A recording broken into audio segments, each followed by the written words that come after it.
Good afternoon and welcome to today's EUROMED Migration Talk.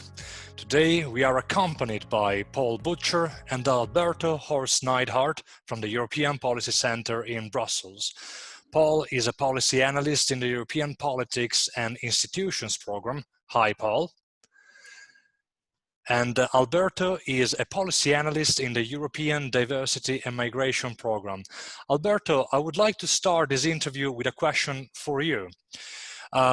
If we look at the migration narrative, especially in the past few years, since the 2015-2016 migration crisis in Europe and the Mediterranean, we can see that the narrative in the region has been strongly polarized. Do you think the COVID-19 pandemic has reinforced this polarization or tamed it? What are your thoughts on that? Good morning, everyone. So the short answer is that, of course, COVID-19 has certainly had multiple effects on the political debate as well on the narrative about migration. Migration is no longer a high priority in the political agenda as governments must tackle, first of all, the health, economic and social impact of the pandemic as a matter of urgency. At the same time, we also know that migration is no longer one of the most salient issues of concern to the European public. Governments are, in other words, expected to deliver and devote themselves to COVID-19 instead. So I think seen under this light, actually the pandemic may offer opportunities to normalize the discourse after years of polarization. We could also optimistically hope that the key contribution to the fight against the pandemic made by people on the move will sort of shift the discourse in favor of more sustainable policies and less control-oriented policies in this area.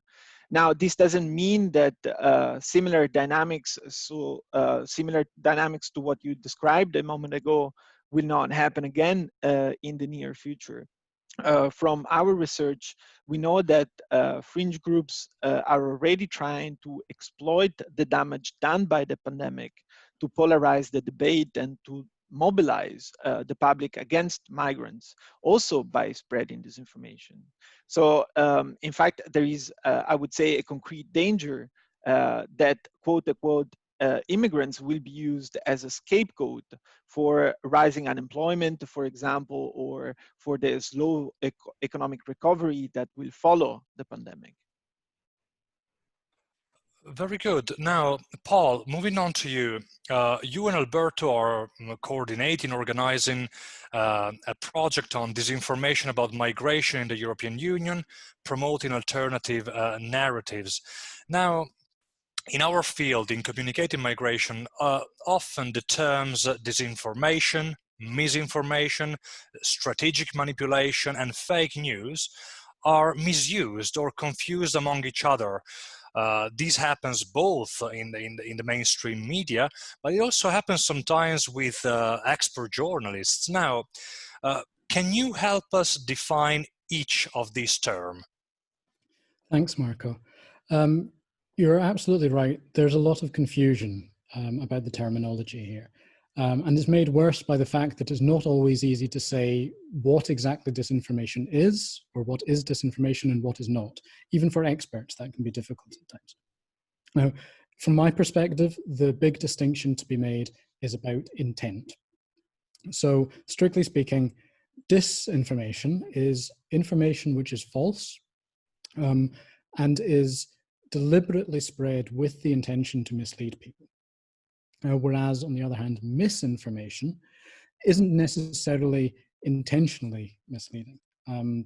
So misinformation could be material which is incorrect, but the error is just a genuine mistake or maybe motivated by ignorance. For example, during the COVID-19 period recently, we've seen a lot of people who are sharing rumors or giving bad advice, and it's not because they are trying to mislead people, it's just because they're genuinely misinformed, or they're trying to make sense of a confusing situation, and they are contributing to this complicated information environment, but they're not actively trying to deceive people. But disinformation isn't necessarily outright false. In fact, in the research that we've been doing, we've found that most hostile narratives tend to use manipulated or out of context information. So for that reason, I think that focusing on the intention is more useful than trying to make a distinction between true and false when there's a big gray area in between. And that's where the manipulation comes in.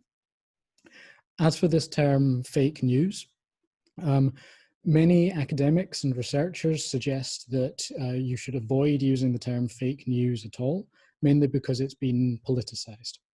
Basically, think about how Donald Trump refers to people when he says, "You're fake news." You know, that means that the term itself has become kind of hijacked by political actors. And anyway, fake news as such is only a part of the problem. A lot of disinformation doesn't necessarily pretend to be news. It doesn't present itself as news articles. It can be all kinds of other things like messages on WhatsApp, for example. So it's not necessarily fake, it's not necessarily news. Disinformation is a more kind of useful overall topic for researchers. But that said, a lot of the public still recognize the term fake news. I think it still has a purpose, particularly for communicators to use it when they are trying to reach people to explain exactly what it is they mean, because disinformation is a bit of a confusing academic term sometimes. You defined different terms, different phenomena, different types of action. How do you cope with each of these phenomena? I mean, how do you cope with disinformation? How do you cope with misinformation? Certainly, there must be different approaches to adopt when tackling this phenomena. What is your take on that? Yeah, you're absolutely right. The main importance of making this distinction between misinformation and disinformation for me is that there are different motives in spreading it, and therefore there are different strategies to counteract it. So people who have been genuinely misinformed or have made a mistake, they can be reached through sympathetic messaging with fact-checking, for example. But fact-checking isn't likely to make much of a difference for the radicals who are deliberately spreading disinformation. As for those who are spreading real malicious disinformation, they're not going to change their minds. They're probably spreading it for political purposes anyway, or to try and convince others. So communicators shouldn't waste resources trying to reach those people. Instead, try to contain them and stop their message from reaching undecided people. Very good. Now, I would like to move to Alberto because of something he said earlier. So we discussed the polarization of the narrative. And as I said before, I mean, the two of you are leading a project on disinformation about migration in the European Union. So that seems to be quite a hot topic at the moment. Alberto, do you think that maybe due to its polarized nature, the migration narrative is particularly vulnerable to disinformation compared to other narratives? What are your take? What is your take on that? Yeah, this is an important question, of course. Migration, I would say, is in itself as vulnerable to disinformation narratives as any other topic which is of high political interest, and any other topic which is widely discussed in traditional media as well as on the internet. Of course, migration has been one of the most salient concerns of the European public since 2015. And so the combination between high salience, I would say, and the polarization of the migration debate can explain why it has attracted so much attention and also has been subject to a lot of disinformation. Now, from our research, we know that there are other factors that make migration a somewhat unique case and a topic of or subject to a lot of disinformation. Now, for example, migration can be connected to a variety of other issues which are of general political interest. Let me just mention the economy and the future of the welfare state, questions relating to identity and culture, issues concerning security. So also for these, in my view, we see a lot of disinformation about migration. Another problem, which is specific, I think, with disinformation about migration is that people on the move cannot really protect themselves or against it. And for this reason, perhaps also we have seen that to a large extent it's being used by xenophobic groups and sometimes even by governments to channel discontent about the economy or to channel insecurities about cultural and demographic changes against minority groups and against refugees in particular. But the reality is that disinformation not only affects migrant groups, it also harms the interest of society more in general. It can further divisions, it can erode social cohesion, it can also undermine trust in public institutions. So I would say that disinformation about migration is perhaps a unique case, but we have to be mindful of the fact that the widespread disinformation about migration is not only damaging to migrant groups, but really to society at large. Paul, then let's stay with you on this. What kind of disinformation strategies on migration are you currently mapping within your project, and what are the main challenges involved in addressing them? So our research is looking at disinformation articles that have received high levels of engagement on social media, which is the main way that disinformation is being spread, although not the only one. And we focus on 4 countries across Europe, which are Italy, Spain, Germany, and the Czech Republic. So we have a variety of different circumstances, countries with quite different politics, and also quite different attitudes and attitudes towards and experiences with migration. And we have found so far that most disinformation narratives in the field of migration portray migrants as a threat and attempt to exploit readers' fears. Now, those can be fears relating to losing health, or losing wealth, or losing identity or culture. So, for example, they might portray migrants as violent criminals, or as an infection risk during the coronavirus period, or as a drain on the community's resources, or they might speak about an elite conspiracy to replace Christian Europeans with Muslim migrants. So all of these narratives are basically portraying migrants as a threat and trying to exploit the quite often quite genuine concerns and worries that European individuals might have. We feel that the best way to fight against this kind of disinformation is by constructing alternative narratives that don't seek to counter every disinformation story, because there's too much to try and counteract every single one. Instead, we should try to reframe the debate while taking seriously the genuine fears and worries that disinformation actors are exploiting. So that means we need to demonstrate to Europeans that policymakers and politicians are working on solutions that will ease their worries about access to healthcare or to jobs, and basically to show them that politicians are working on this and that blaming migrants won't help. And when it comes to fighting disinformation, is there any specific worth mentioning initiative that comes to your mind when we talk about setting the bar very high? I think there's a lot of creative thinking going on in this at the moment. Now, the best way to fight disinformation, in my view, is through person-to-person contact, especially if that can take place in person rather than online. Now, obviously, that's a bit harder to do just now in these times of social distancing. And I think that's one of the reasons why we have seen this explosion of disinformation and misinformation during the COVID-19 period. Because these narratives particularly thrive when people are socially isolated, when they're restricted to only getting information from a few sources, and when they feel cut off from those around them.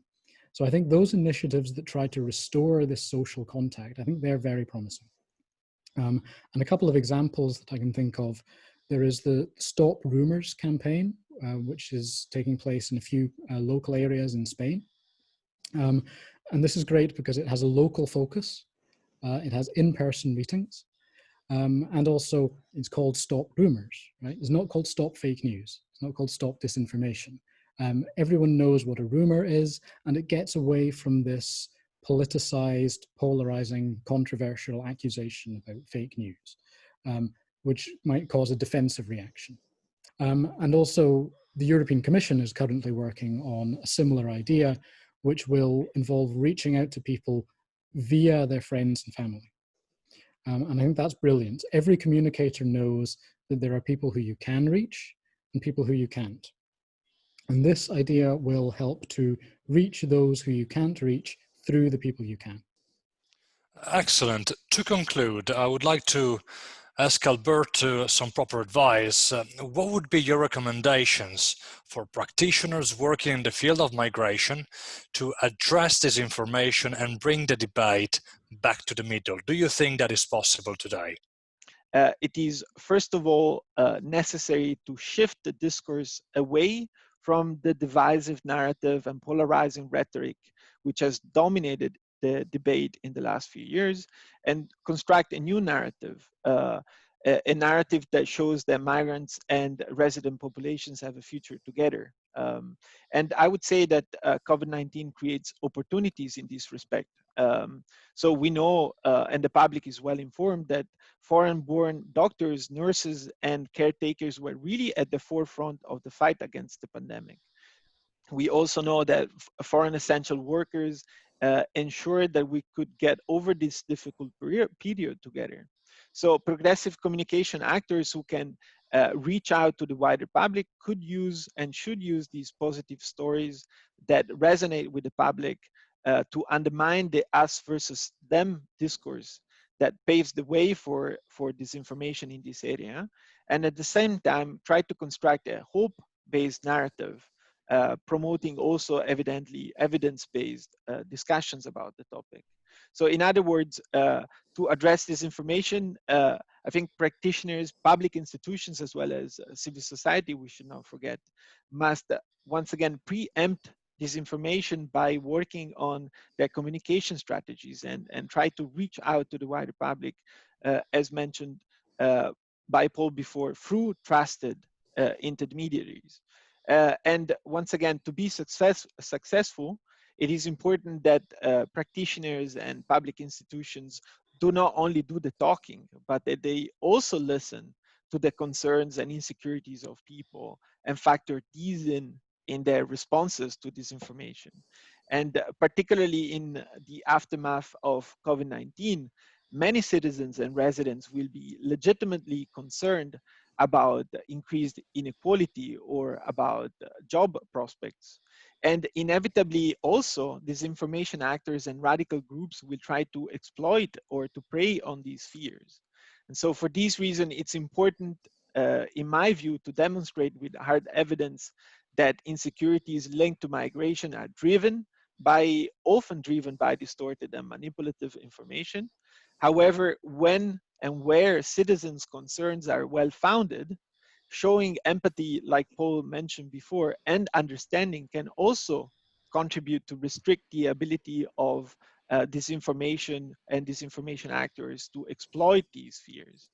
So only if we have these comprehensive response to disinformation, we can successfully address its root causes and also promote a healthier political debate about it.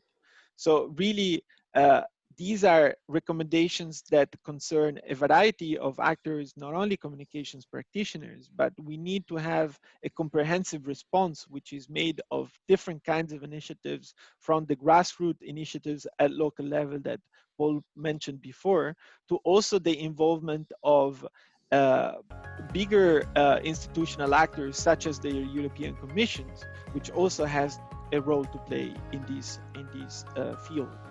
Thank you so much for being with us. We'll be in touch soon, and we hope to work together again in the future.